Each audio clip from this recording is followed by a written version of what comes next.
What is going on, everybody? BobbyFi with my man Eric Sheets Haber. We're going to be running through today's Tuesday's NBA slate. There's a lot of possibilities tonight of different things, and I actually, I had a good night last night, but it wasn't like a great night. It was better on FanDuel than it was on DraftKings for me. But I felt like I was a one or two thing away just from really getting there, but felt good about the process, and it was happy to switch on to Korkmaz late. Obviously, monster game from him. So it was a pretty decent night for me. Sheets, how'd you do last night, and then what'd you think of this slate? I did not do well last night. I did what I said I was going to do. Actually, I did play a couple with Trey and a bunch of the Portlands. And I did have 100%. Whatchamacallit, Simons, as I said I did. Just couldn't get the rest of it. Boy, people really tried to come off of him. He ended up at 61% in the 777. I told you. That's kind of crazy. Yeah. What's his name was 80-something percent. I can't remember who it was that was 80 some odd percent last night, but that one was right. But the other one, who was 80% last night? Yeah, I have to look back at my lineups, but it was who was 80%? I can't actually remember. Maybe there wasn't an 80%. That wasn't Damian Jones night, right? No, it was somebody. No, it was a different.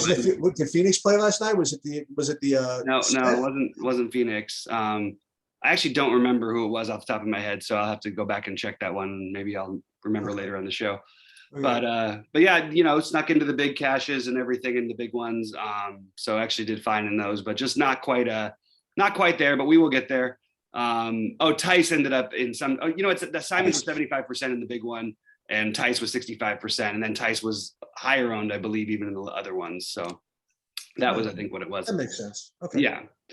All right. And then fortunately, I did leave Coffee into one because I just had one sort of weird spot even after he wasn't starting. I didn't really have anybody to switch over to in that game, so he ended up actually, getting some garbage time late, which actually ended up getting me there. So got a little lucky there, but. On this night, it's an interesting slate because you have some back-to-backs here, starting with the first game, and Memphis, as I called Memphis money line and on the bets last night. Memphis beat the hell out of Brooklyn in Brooklyn, and I felt really good about that bet, so I was happy with that. I'm a little concerned that Memphis might be sitting someone tonight, but we'll know. It's the first game, that first set of games, so we should know pretty early at least, right? But keep an eye out because the back-to-back for them, and they play a lot of guys anyway, so maybe they won't, maybe they will, but that's something that could end up opening up some extra value. As it currently stands, they're a 2.5-point underdog to Cleveland, which, as much as I love Cleveland, they without the guards, they do have Garland supposedly coming back tonight. But it is a little different there's no Rubio, and obviously it's still no Sexton. So a little surprising to see Memphis as a 2.5-point dog, but I guess fair enough with how Cleveland's played and how Memphis has played this year. Memphis has been awesome. But for DFS interest, it's hard to decide for me with Tyus Jones versus Trey Jones versus Washington all these guys are going to rate fairly similarly. Tyus Jones is the one who doesn't really need to get minutes, but he could end up with, 28 plus minutes. Just depends on the way the game flows. That's how it is always with Memphis. So assuming everybody's healthy and in, I didn't find the need to play anybody from Memphis here, but I don't mind all of them for tournament plays. Tyus Jones, people played, Tilly last night and it killed them. So I think he's going to be completely unowned, and at least he has forward eligibility. I don't think I'm going to go there. Brandon Clark was good last night. I think he's always viable, but you never know what the minutes are in flux. Jaren Jackson Jr., Ja Morant, all these guys I have as viable, but nothing I need to do.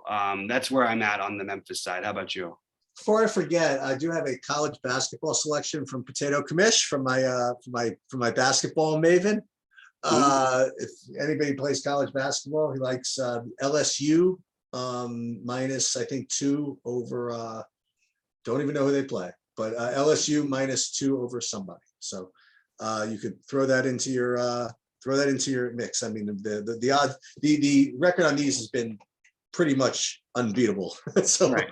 So he's definitely he's the sharpest non-professional handicapper that I know. And we'll get our professional handicapper on to help us do football as we get to the playoffs. Yeah. But I happen to like Cleveland in the spot, by the way.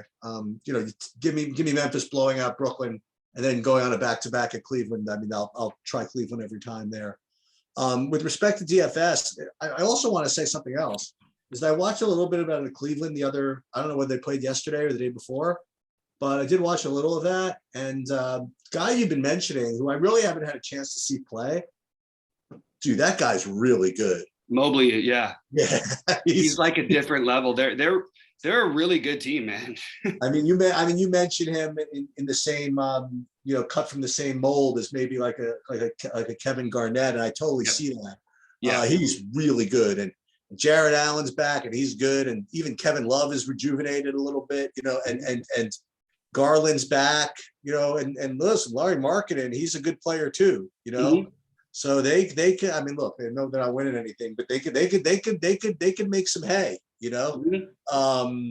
And Mobley's freaking insane. I'll just say that.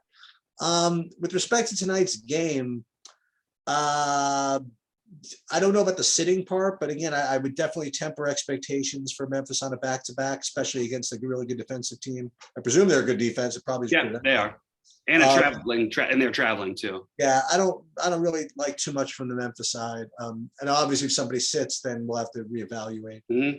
And on the Cleveland side, honestly, I don't have too much either. Maybe Jared Allen. Nah, I don't know. Not much for me in this game. If you want to.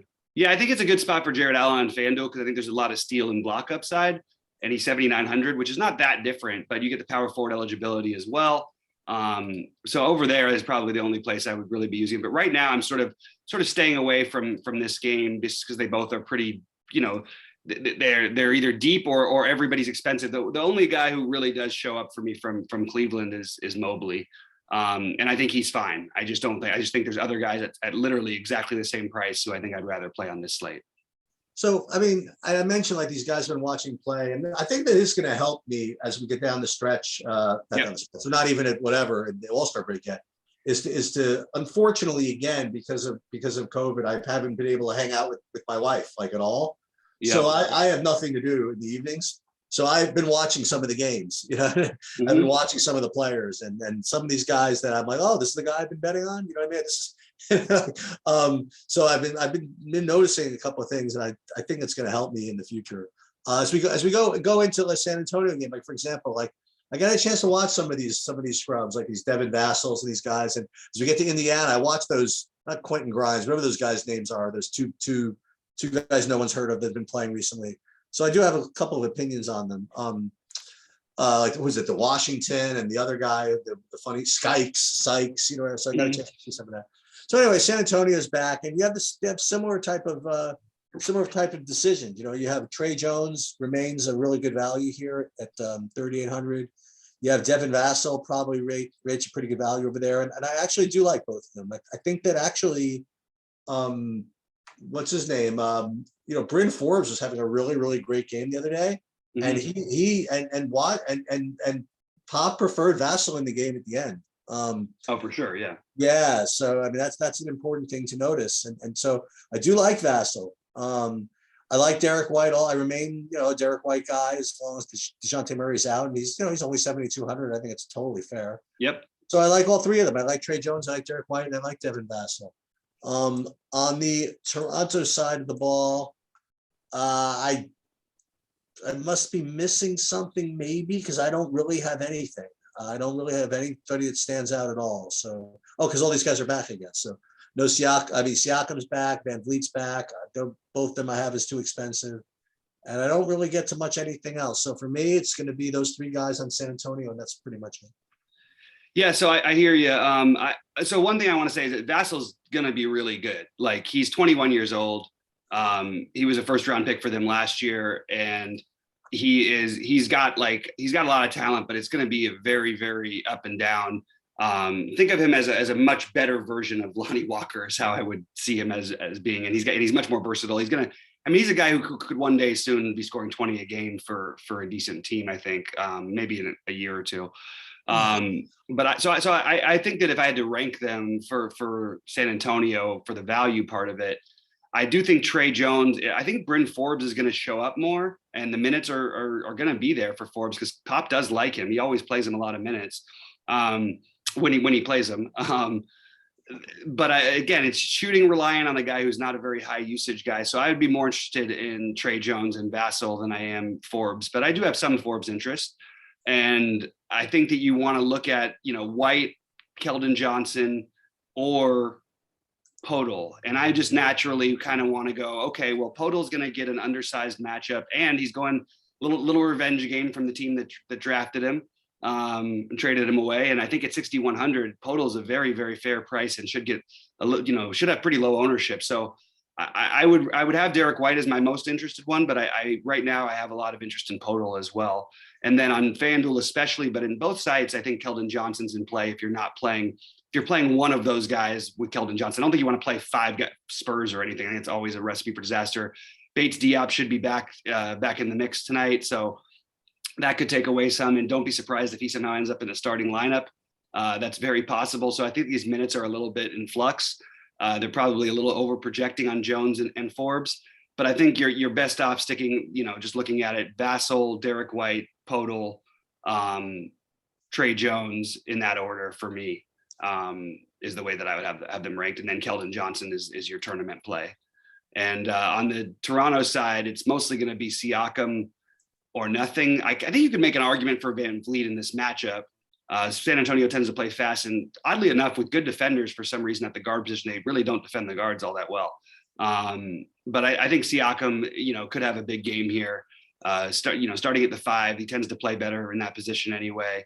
And even, they have most of their bodies back, so it's a little less interesting. But I do like Siakam to run back with some of those Spurs. And I don't mind if you want to put 3 Spurs in one lineup with the way things are currently constructed. Also, it is the first game, so we don't have to worry about getting popped after lock, but we can get popped in game. That's a real thing. But that's the way I'm looking at it. You want to start us off with Indy and New York? Yeah. So as I mentioned, I got a chance to watch both these guys play like the whole game the other day, Sykes and Washington. I bring them up because their rating is kind of the top, 2 of the top point per dollar plays tonight. And they're playing these guys. They're sometimes playing them together, sometimes playing them separately, but they're playing them together. And at the end, I think Washington got the nod to close at the end, but there was certainly nothing wrong with Sykes when he was playing. He got his pocket picked once or twice, as because he's not, it's not great yet or anything like that. But I think both these guys, if they continue to get these types of minutes, I think they're very strong. And with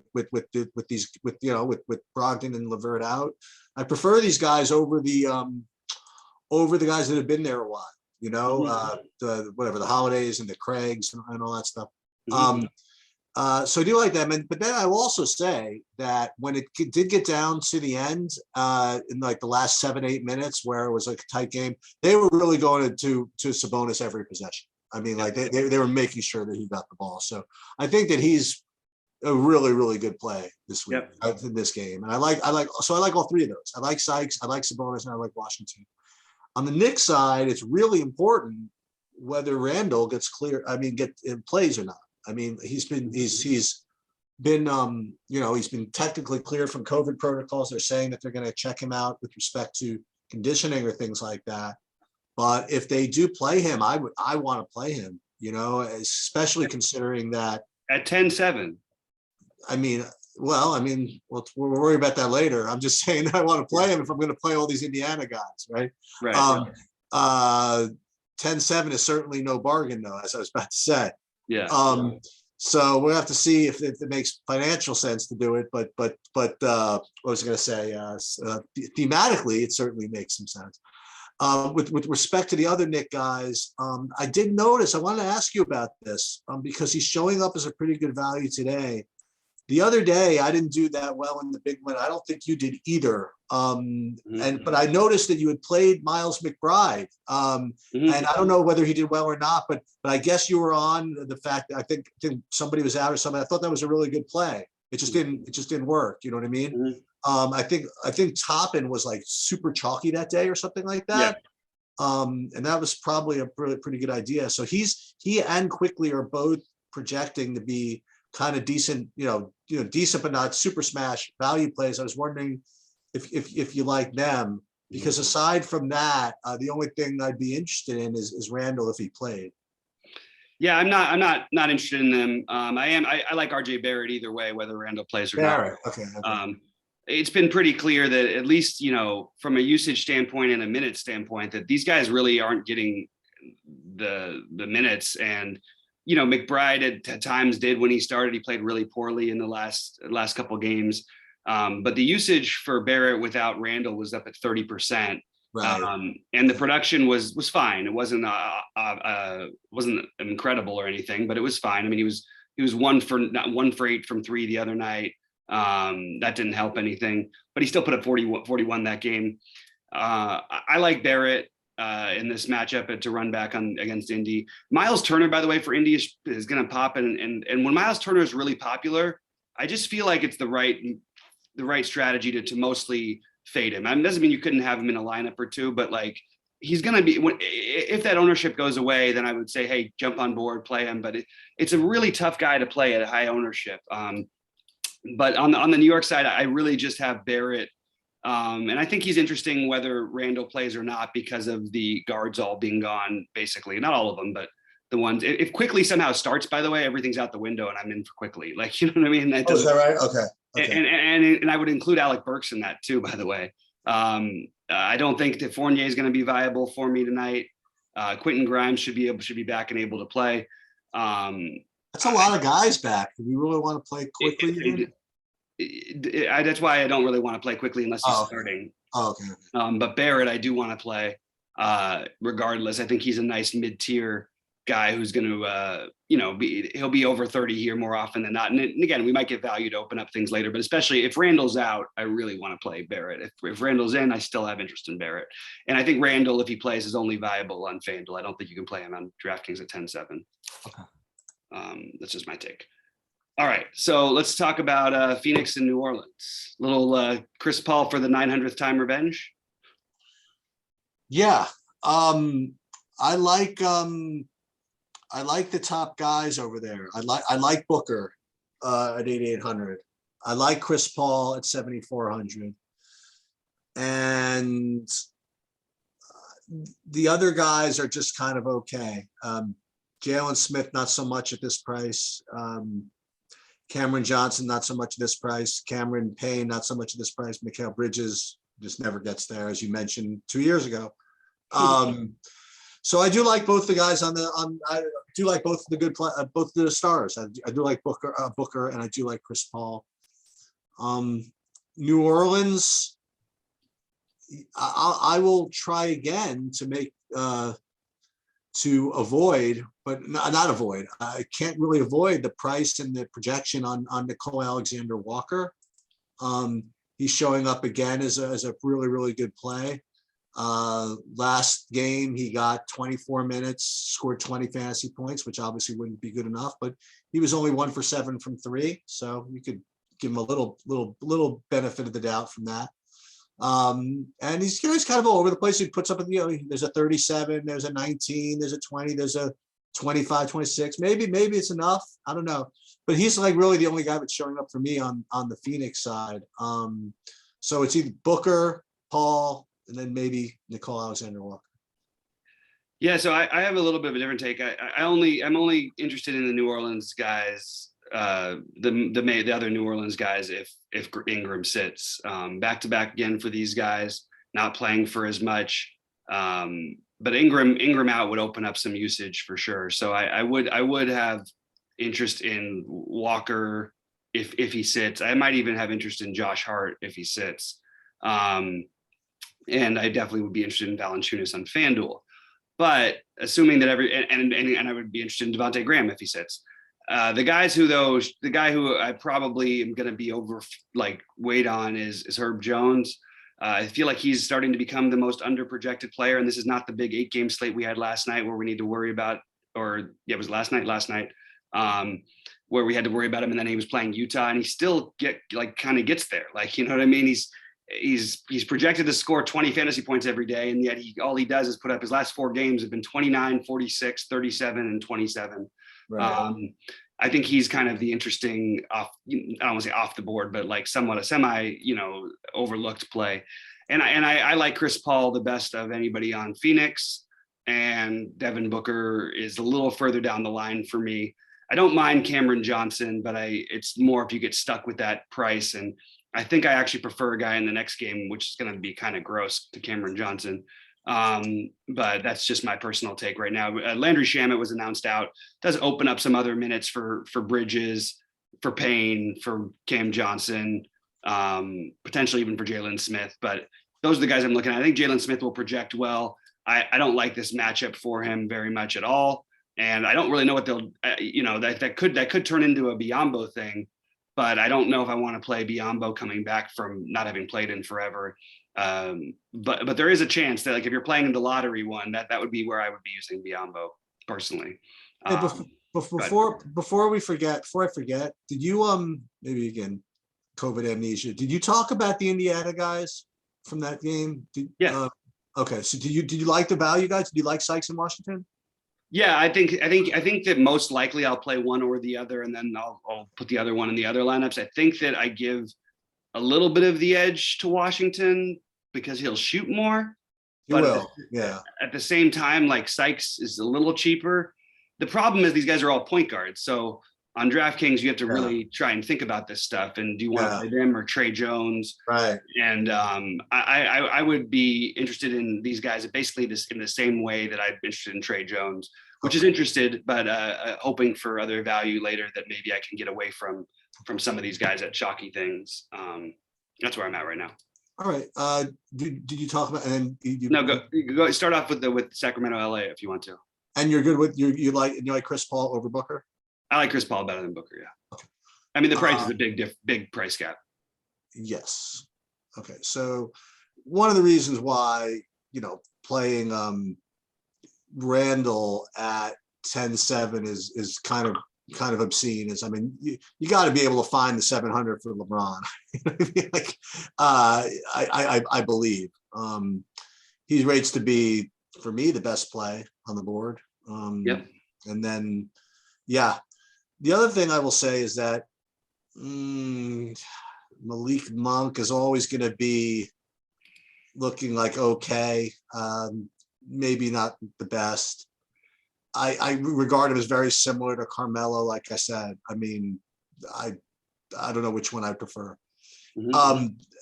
Maybe Westbrook again as a flyer. Not that he's going to be low owned either. But I guess he's all right. But LeBron is definitely my favorite from the Lakers side. I mean, he's probably my favorite from the whole slate. Yep. And then on the Sacramento side, you missed this, I think, because this was a weekend game, but there was Damian Jones chalk day the other day. He was like 3K with nobody playing 3,500, and he did not disappoint. In 29 minutes, he put up 35 fantasy points at a zillion % ownership. And you were lucky to miss that one. But he's rated to be a good play again today, even though he's up to 4K.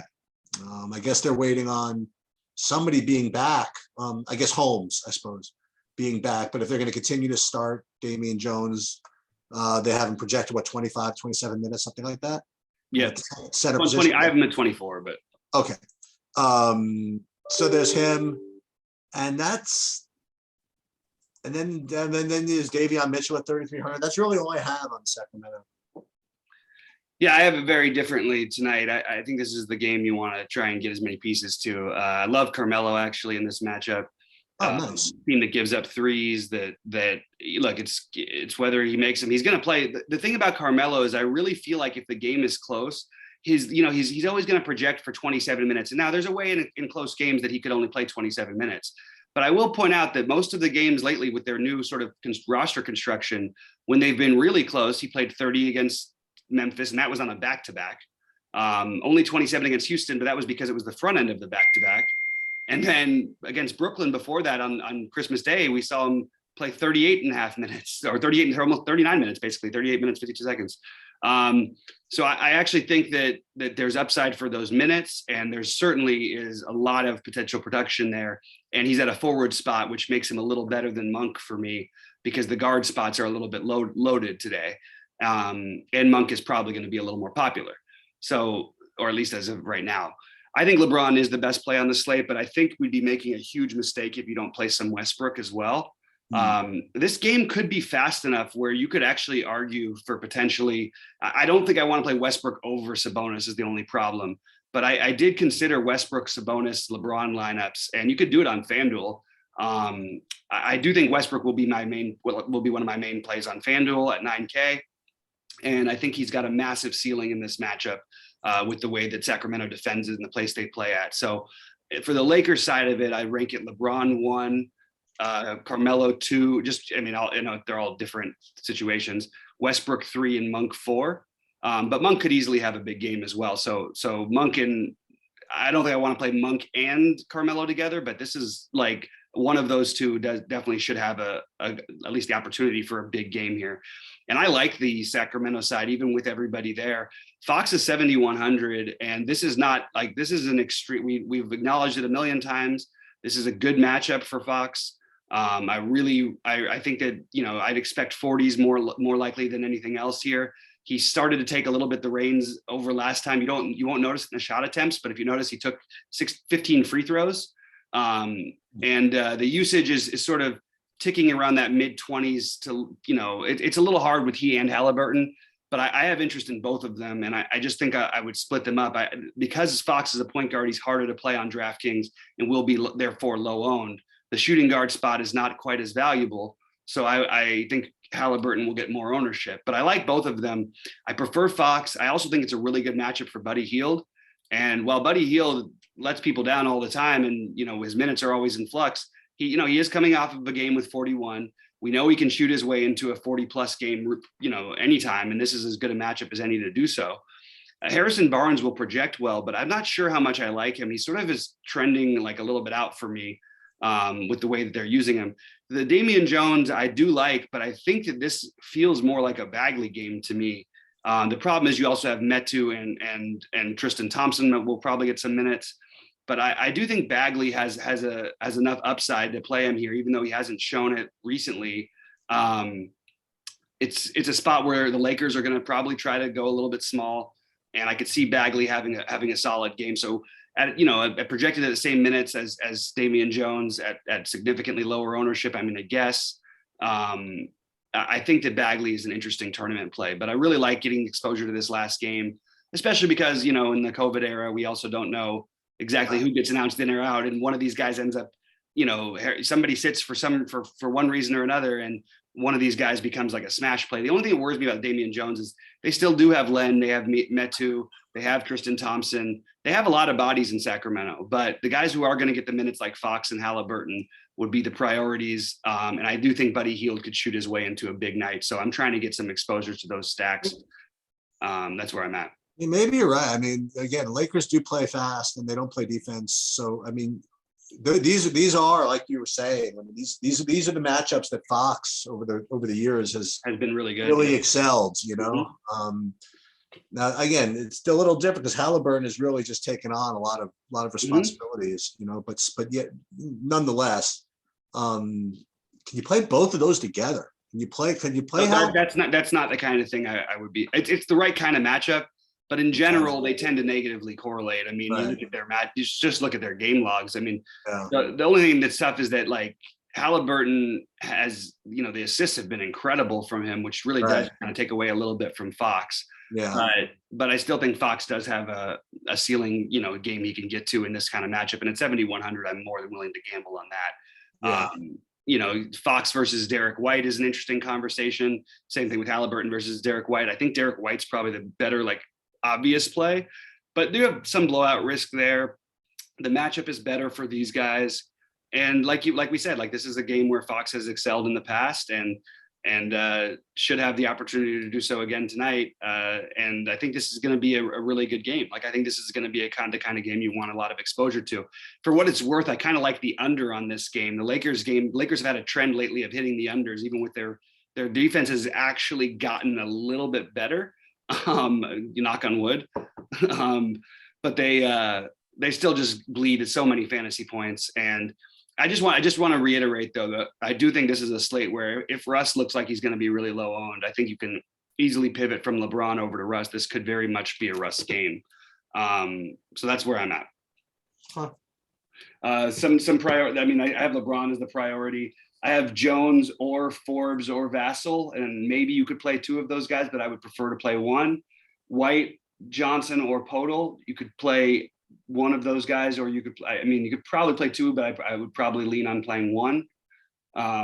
If you're gonna play any Toronto, it'd be Siakam or Fred VanVleet, but I have that as lower down.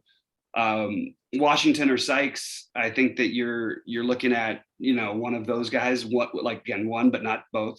Sabonis as a priority, CP3 as a priority, LeBron as a priority, potentially Barrett as a priority, depending on what happens with their whole roster. And then the Fox or Halliburton, and then Barnes or Hield, which I think Hield is the preferred one over there. And then on FanDuel, you get some good prices on, I think Jared Allen's more reasonable. Randall, assuming that he plays, is reasonable at 8,700 over there. It's really hard to play Randall at anything above 10K right now. I mean, he hasn't put up 60, and I don't know, has he put up 60? Like, you think it's been like once this year, maybe? That's pretty grim. But I would. Yeah, I figured out how to handle that. What I'm going to probably do if I do, again, assuming that all things remain the same, is if I want to attack that game, what I'll do is I'll use instead of Randall as kind of a run back of some of these Indianas, I'll probably use Barrett, like you mentioned. And that could be, especially if Randall plays, I think Barrett could be lower owned as a result of that. And I agree. And who's to say that just because he gets cleared that he gets a full allotment of minutes? God knows how freaking, how COVID affected him. Who the hell knows what they do with him? Right. I agree totally. But so that's where I'm at. I'll post all my stuff on the site, and my picks and my builds and everything for the early part. And hopefully we won't have a crazy amount of news, but I'm sure we'll have something. And I will be here at 6 Eastern. Sheets. Okay, great. I got nowhere to be. So okay, awesome. So we will both be here at 6 Eastern. And good luck tonight, everybody. And we hope somebody has some screenshot life. Good luck out there. Sounds good. All right.